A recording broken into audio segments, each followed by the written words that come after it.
Good afternoon, everyone. My name is Red Vincent P. Maglasang. So, my topic is about freedom.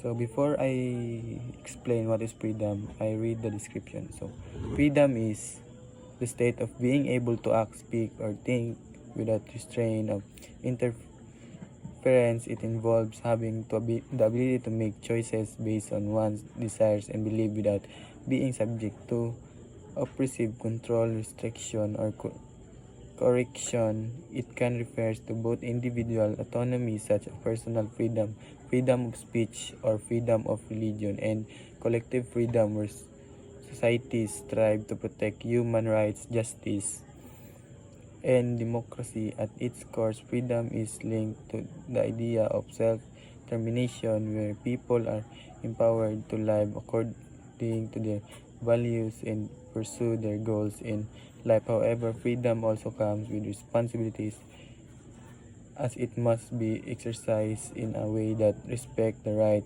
and freedom of others. So,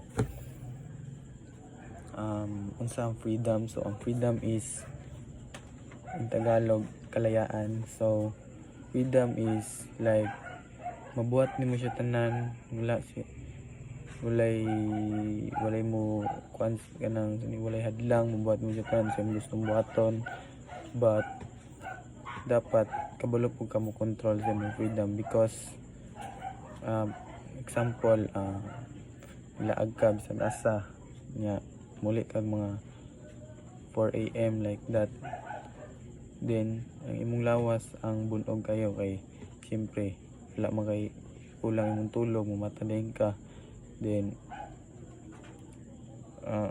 kung mata nimo luya gyapon kay ka. Kaya freedom is